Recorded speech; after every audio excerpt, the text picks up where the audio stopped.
जैसा कि हम चर्चा कर रहे थे, स्पेन ऑफ कंट्रोल, नियंत्रण का विस्तार क्षेत्र या नियंत्रण की सीमा, किसी भी व्यक्ति की क्षमता के अनुरूप वह कम से कम 5 या 6 मस्तिष्क पर नियंत्रण स्थापित कर सकता है। ये एक नियंत्रण की सीमा है। ध्यान के विस्तार क्षेत्र, स्पेन ऑफ अटेंशन के सिद्धांत से संबंधित मानवीय क्षमता की भी सीमाएं होती हैं। यदि निरीक्षण का क्षेत्र बहुत विस्तृत कर दिया जाए तो उसके परिणाम असंतोषजनक होता है। अतः विद्वानों ने यह खोज की कि विस्तार क्षेत्र की सीमा क्या होनी चाहिए। इसलिए मानवीय क्षमता और मानवीय क्षमता निगरानी या पर्यवेक्षण के अनुसार एक व्यक्ति 5 या 6 व्यक्तियों के ऊपर सीधा सीधा नियंत्रण स्थापित कर सकता है। यह इस बात पर निर्भर करता है कि अधिकारी कितने अधीनस्थ का कारगर ढंग से निरीक्षण कर सकता है। इससे पता चलता है कि पद सोपान एवं नियंत्रण के क्षेत्र के में निकट का संबंध है। इसलिए संगठन में वरिष्ठ या वरीय अधिकारी के नियंत्रण के क्षेत्र को ध्यान में रखकर पद सोपान में स्तरों की सीढ़ियों का निर्धारण किया जाना चाहिए। यदि किसी वरिष्ठ अधिकारी की क्षमता अधिक संख्या में कर्मचारियों के नियंत्रण की उम्मीद की जाएगी तो उससे कार्य में विलंब होगा, अकुशलता बढ़ेगी और किसी भी संगठन में कार्य की गुणवत्ता उसके कारगर नियंत्रण और निरीक्षण पर निर्भर करती है। इसलिए पूर्व में हमने एक पुलिस प्रशासन का नियंत्रण का विस्तार क्षेत्र पढ़ा था कि 1000 कांस्टेबल पर 200 हवलदार काम करते हैं, हेड कांस्टेबल काम करते हैं, मुख्य आरक्षी काम करते हैं 1000 आरक्षी पर, और सहायक निरीक्षक 40 होते हैं 200 पर, और 8 इंस्पेक्टर 40 पे होते हैं, और 2 DYSP और 1 SP 8 पर होते हैं।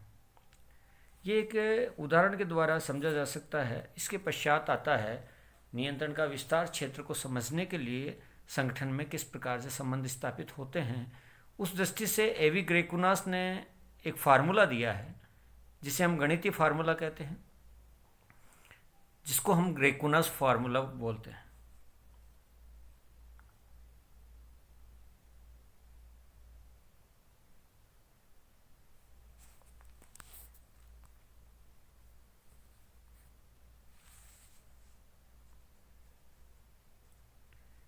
यदि देखरेख के लिए निर्धारित संख्या से अधिक अधीनस्थों को सम्मिलित किया जाए तो ऐसी स्थिति में नियंत्रण की जटिलता को समझने के लिए ग्रेकुनास ने एक गणितीय फार्मूला दिया है जिसमें प्रत्येक अधिकारी अधीनस्थों के नियंत्रण की जिम्मेदारी के बोझ को अपने और अपने अधीनस्थों के बीच एकल संबंधों के संबंध में मापता है। ग्रेकुनास के विचार से किसी भी समूह में वरिष्ठ अधिकारी उनके अधीनस्थों के बीच संबंधों को केवल एकल संबंध के आधार पर नहीं आंका जा सकता। इसके अनुसार गुणात्मक संबंध भी होते हैं जो गणितीय अनुपात को बढ़ाता है। सीधा एकल संबंध हमेशा अधीनस्थों की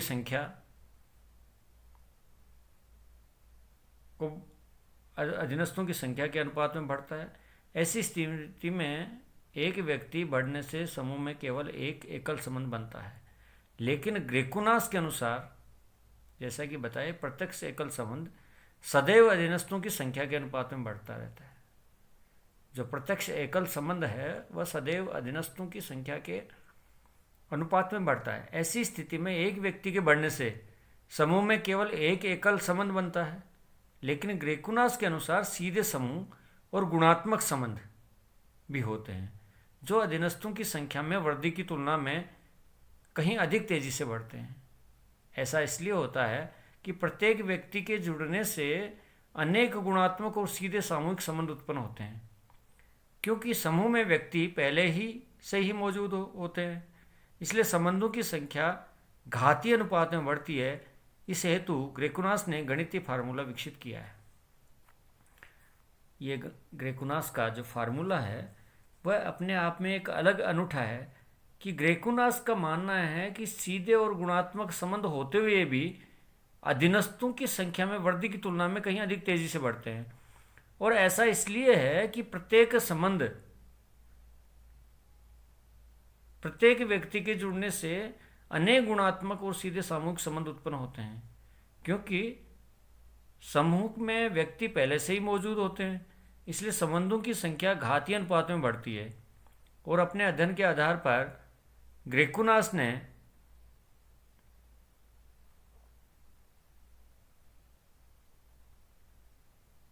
संबंधों की संख्या की गणना के लिए एक ग्रेकुनास फार्मूला विकसित किया है, जैसा कि हमें पुस्तक में देखने को मिलेगा n 2n/2 प्लस n-1, जो सही नहीं है। इसलिए ध्यान रखें n इंटू 2 की पावर n/2 प्लस n-1, ये 2n लिखा हुआ किताब में मिलेगा आपको।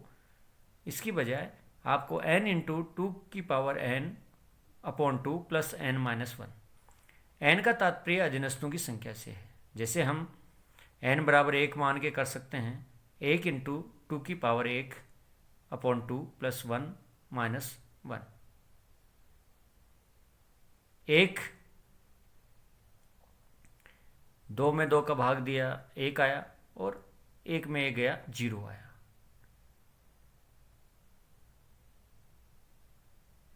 n की power 2, n is equal to 2, तो 2 इंटू 2 की पावर 2/2 प्लस 2-1। 2 इंटू 2 2 4, 2 का भाग दिया तो 2 प्लस 1, 2 में से 1 गया तो 2।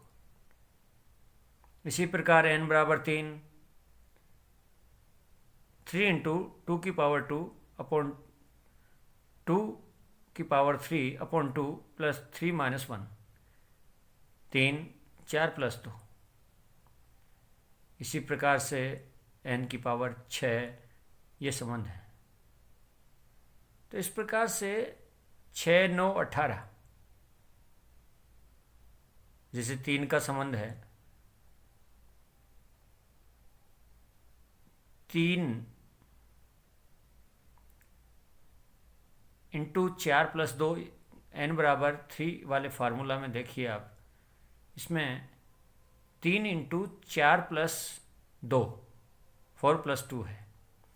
इसमें 3 का गुणात्मक जो संबंध देखेंगे 2 से, वो 6 आएगा, एकल संबंध। और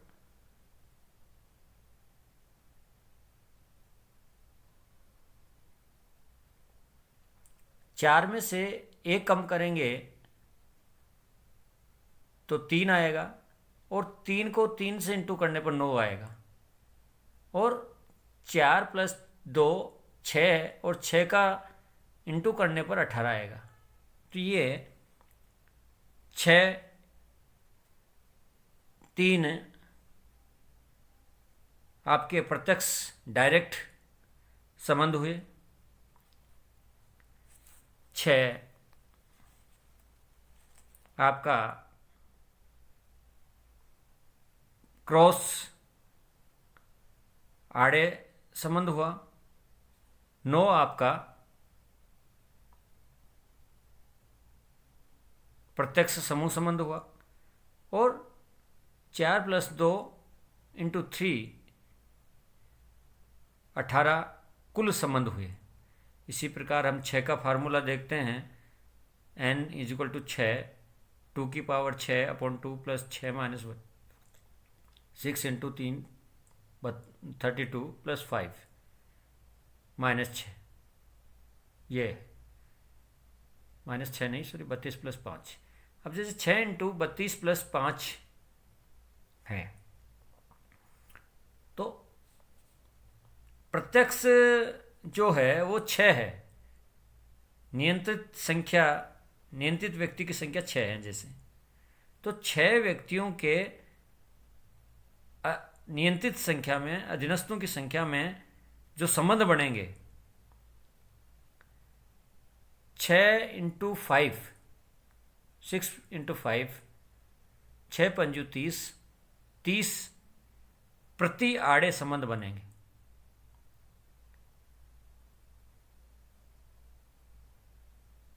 फिर 32 में से हम 1 घटा देंगे, 31 होंगे। 31 के 6 से इंटू करेंगे तो 186 संबंध हैं, वो प्रत्यक्ष समूह संबंध बनेंगे। इसके पश्चात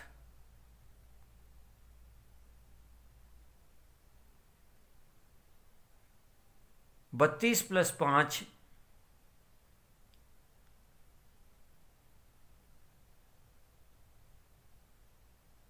37 और 6 × 222 संबंध कुल संबंध बनेंगे।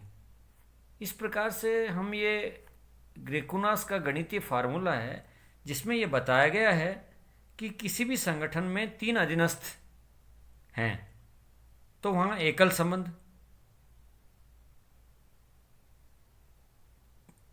3 गुणात्मक संबंध 6 और सीधे समूह संबंध 9 बनेंगे और कुल 18 संबंध बनेंगे। यदि इसमें एक और संबंध जुड़ जाए तो एकल संबंध में कोई परिवर्तन नहीं होगा, वहीं 4 ही रहेंगे, लेकिन गुणात्मक संबंध में 12 हो जाएंगे। सीधे समूह की संख्या में अनुपात बढ़कर 28 हो जाएगी। इससे स्पष्ट होता है कि अधिकारी नियंत्रण के अधीन समूह में प्रत्येक एक व्यक्ति के जुड़ने से सीधे समूह संबंधों की संख्या इस हद तक बढ़ जाएगी कि सीधा नियंत्रण मुश्किल हो जाता है। अतः कतिपय मामलों में असंभव हो जाएगा। इसलिए ग्रेकुनास का यह भी ये कहना है कि 4 अधीनस्थों के लिए प्रत्येक समूह में संयोग को समझना और याद रखना बहुत आसान होगा, लेकिन 5 के बाद इस संयोग को याद रखना बड़ा मुश्किल है। इसलिए ग्रेकुनास द्वारा प्रतिपादित सिद्धांत उचित और वैध न हो, लेकिन इतना जरूर है कि अधीनस्थों की संख्या में वृद्धि से व्यक्ति और समूह के संबंध उत्पन्न जटिलताओं को ग्रेकुनास पूरी तरह सामने ला दिया है। और यदि कोई अधिकारी अपने अधीनस्थ कर्मचारियों का नियंत्रण कर सकता है और इसके बारे में विचार करता है तो ग्रेकुनास की उपयुक्त संकल्पना में पर सावधानी से विचार करने की आवश्यकता है। तो सामान्यतः नियंत्रण के विस्तार क्षेत्र के संबंध में अधोलिखित सिद्धांत माने गए हैं। योग्यतम व्यक्ति की भी नियंत्रण और निरीक्षण की शक्ति और सामर्थ्य सीमित होती है। जितना बड़ा उत्तरदायित्व होता है, सक्रिय नियंत्रण क्षेत्र उतना ही संकुचित होता है। एक प्रकार की कार्य की करने की कर्मचारियों के मामले में नियंत्रण क्षेत्र अपेक्षाकृत विस्तृत हो जाता है। इसलिए नियंत्रण का विस्तार क्षेत्र की मानवीय मस्तिष्क चाहे कितना ही योग्य हो, किंतु उसकी भी एक नियंत्रण की सीमा या पर्यवेक्षण या निरीक्षण करने की निगरानी की सीमा एक निर्धारित होती है, उससे ज़्यादा अधिक नहीं कर सकता।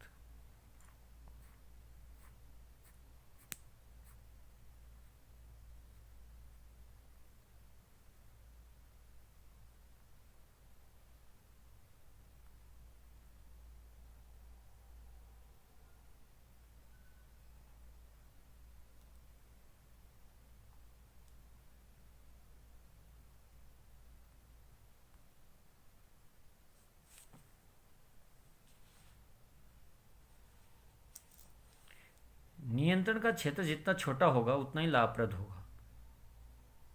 इससे कार्यकारी प्रधान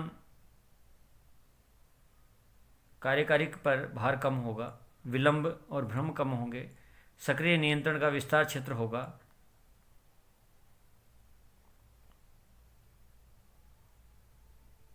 कार्यकुशलता बढ़ेगी। अंततोगत्वा इससे प्रशासकीय मनोबल ऊंचा उठेगा। उर्वी के शब्दों में हम कह सकते हैं कि यह छोटा नियंत्रण क्षेत्र सामाजिक और प्रशासकीय दूरी को कम कर देगा। नियंत्रण की सीमा का धारणा में परिवर्तन आधुनिक समय में नियंत्रण के विस्तार की समुची धारणा में परिवर्तन हो गया है। प्रशासन में स्वचालन का अधिक प्रयोग, सूचना के क्षेत्र में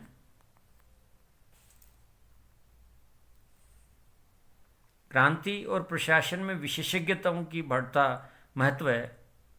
का बढ़ता महत्व है, इस परिवर्तन के लिए उत्तरदायी है। हाल ही के वर्षों में तकनीकी क्षेत्र में बहुत प्रगति हुई है, जिसके परिणाम स्वरूप कार्यालयों का स्वचालन का प्रयोग होगा। कंप्यूटर और इलेक्ट्रॉनिक मशीनों द्वारा प्रशासन में अत्यधिक तीव्र गति से बढ़ती मात्रा से उचित और शुद्ध तथ्य और सूचनाएं प्राप्त होती हैं। यांत्रिक स्वचालन से नियंत्रण के विस्तार क्षेत्र की सीमा निस्संदेह बढ़ गई है और एक अधिकारी के लिए अब अधिक अधिकारी के कार्य का नियंत्रित करना संभव हो गया है। आधुनिक समय में अन्य महत्वपूर्ण विशेषताओं में लोक सेवा में विशेषज्ञों की संख्या में भी वृद्धि हुई है। ये विशेषज्ञ संगठन के उच्च अधिकारी अधीनस्थों के पद सोपान या ऊर्ध्वाधर संबंध में पसंद नहीं करते और प्रत्येक विशेषज्ञ अपना अधिकार समझकर अपनी बात स्वीकार कराने के लिए हर प्रयत्न करता है। अतः संगठन में परंपरावादी धारणा अधिकारी अधीनस्थ की अवधारणा को चुनौती दी जाने लगी है और विशेषज्ञों के बढ़ते हुए महत्व है और स्वतंत्रता की उनकी चाह के कारण मुख्य कार्यकारी का या मुख्य अधिकारी का कार्य नियंत्रण की उपेक्षा समन्वय पर अधिक जोर दिया गया है।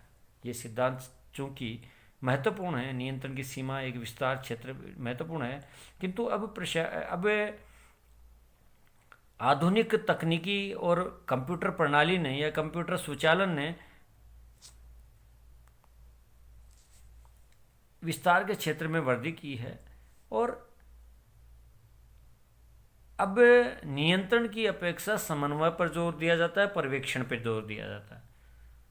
निगरानी की बजाय, निरीक्षण की बजाय समन्वय और पर्यवेक्षण पर जोर दिया जाता है। इसलिए प्रोफेसर जियाउद्दीन के अनुसार वर्तमान में नियंत्रण के क्षेत्र से संबंधित एक समस्या ये रह जाती है कि यदि नियंत्रण का विस्तार क्षेत्र छोटा है तो कठिनाई यह है कि निर्णय के स्तरों पर वृद्धि होगी और यदि निर्णय के स्तरों में कमी करते हैं तो नियंत्रण का क्षेत्र विस्तृत हो जाएगा। इसलिए इस संबंध में लूथर गुलिक ने जो विचार प्रस्तुत किए हैं वो इस प्रकार से हैं कि ये स्वीकार करना चाहिए कि प्रत्येक अधिकारी के कार्य करने की एक सीमा होती है, चाहे वह कितना ही दक्ष क्यों ना हो। सभी कर्मचारियों का एक न एक नियंत्रण क्षेत्र में काम करना होता है जिनसे संबंधित होते हैं। सक्रिय नियंत्रण क्षेत्र वह कहलाता है जिसके आगे की जाने वाली किसी कार्यवर्दी में संबंध में देरी और भ्रम उत्पन्न हो। व्यापक उत्तरदायित्व के संबंध में सक्रिय नियंत्रण क्षेत्र रखा जाता है। एक रूपीय संगठन की अपेक्षा बड़े विभिन्न रूप में बिखरे हुए संगठन को अधीनस्थ कर्मचारियों की संख्या कम हो। इसलिए नियंत्रण के या विस्तार क्षेत्र जो भी है